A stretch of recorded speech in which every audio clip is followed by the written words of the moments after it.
Have you ever felt the slow, creeping feeling that something in your relationship just isn't right? That sense that the person you've shared your life with is slowly slipping away? If you have, then you'll want to hear this story. Welcome back to Wives Gone Wild. We're grateful for your support. Where are you joining us from? We enjoy seeing who shares these wild moments. Now, today's cheating wife story begins.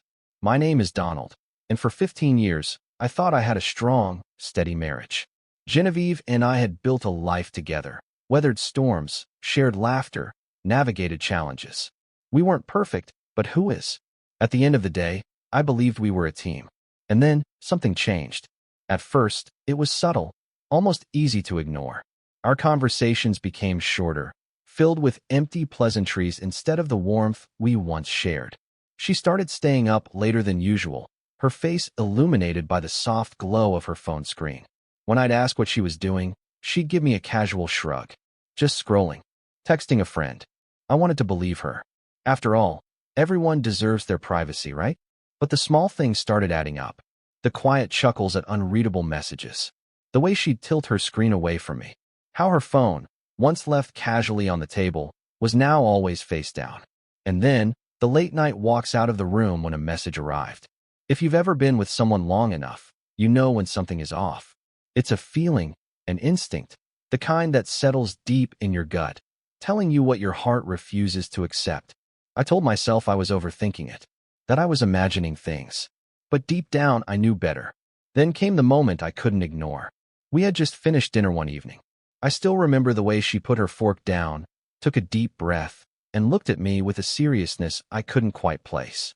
"Donald, I need space." The words hung in the air between us, heavy and unmistakable. My brain understood them immediately, but my body? My body froze. No reaction, no outburst, just a quiet, sinking weight in my chest. But I didn't let it show. I simply leaned back in my chair, keeping my face unreadable. "Space, huh?" I echoed, my voice neutral, maybe even amused. I made sure not to sound angry, not to sound hurt, just curious. And that was the first moment I realized something bigger was at play. She hesitated, as if my calmness had thrown her off balance. That's when I knew this wasn't just about needing time alone. This wasn't about self-reflection. No, something else was going on. And when your gut speaks, you listen. They say when someone asks for space, they've already made up their mind. They just want you to agree, to ease their guilt. But here's what I've learned. When your gut tells you something is wrong, you listen. I didn't argue with Genevieve that night. I didn't demand explanations or try to convince her otherwise. Instead, I did what any man in my position should do. I started paying attention. At first, I kept it simple.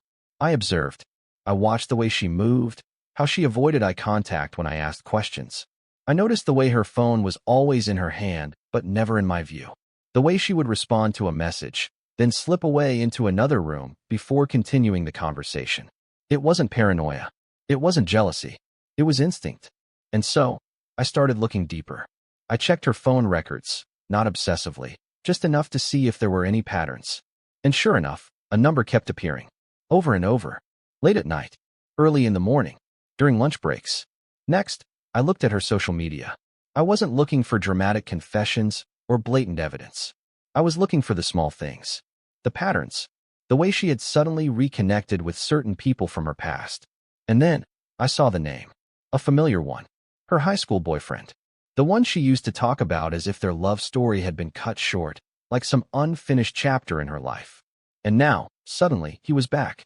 At first, I told myself it could be innocent. People reconnect all the time. Maybe it was just nostalgia. But then I saw the messages.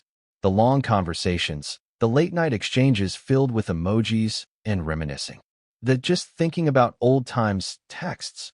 The kind of words that don't belong in a married woman's inbox. I could have confronted her right then and there. Woken her up in the middle of the night and demanded an explanation. But I didn't. Because I realized something important. She had already made her decision. She had already taken her space. Now, the only question was, what was I going to do next? They say when a woman asks for space, she expects you to chase her. She expects the late-night texts, the desperate calls, the flowers on the doorstep, the tearful pleas to fix things. But I wasn't going to give her that satisfaction. Instead, I did something she never expected. I gave her exactly what she asked for. For the first time in years, I stopped making her the center of my world. If she didn't text me, I didn't text her. If she spoke, I kept my answers short, polite, but distant. No cold attitude. No passive-aggressive comments. Just controlled indifference. And while she was off figuring things out, I focused on the one person I had been neglecting for far too long. Myself. I hadn't lifted weights seriously in years, but this time, I pushed myself harder than ever. Not to impress her, not to prove a point, but because it felt good to put my energy into something that actually benefited me.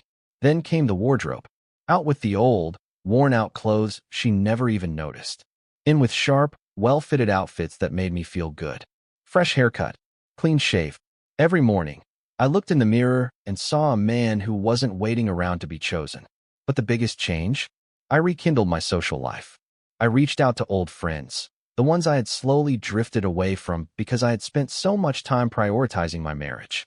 I started going out again, accepting invitations instead of making excuses. Friday night came, and instead of sitting at home, wondering where she was, I was out, enjoying life. And that's when everything started to shift. See, Genevieve had her support system. Her friends, the ones she vented to, the ones who reassured her that she was making the right decision, that she deserved to explore, to find herself. But what she didn't expect was that those same friends would notice the change in me. When I ran into them, I wasn't the broken, bitter husband they had been expecting. I was confident, relaxed, unbothered. I cracked jokes, smiled more, kept conversations light and engaging. And they noticed. At first, it was subtle, a lingering glance, a playful smile, a casual, "Wow, Donald, you're looking good these days." Then, it escalated. Compliments turned into curiosity. And you better believe Genevieve saw it, too. She saw the way her friends lingered around me, the way they laughed at my jokes, the way they touched my arm a little too often. At first, she didn't react. She still believed she was in control, that I was just putting on a show. But then, reality started to set in. She wasn't expecting this version of me. She thought I'd be waiting in the shadows, heartbroken, desperate for her to come back. Instead, she saw a man who had moved on. And that got to her. At first, it was small. A glance that lingered too long. A slight hesitation before she spoke. A shift in the way she carried herself around me. She thought she had made the right decision, convinced herself that she just needed time, space, freedom. But the moment she saw me moving forward without her, something in her changed.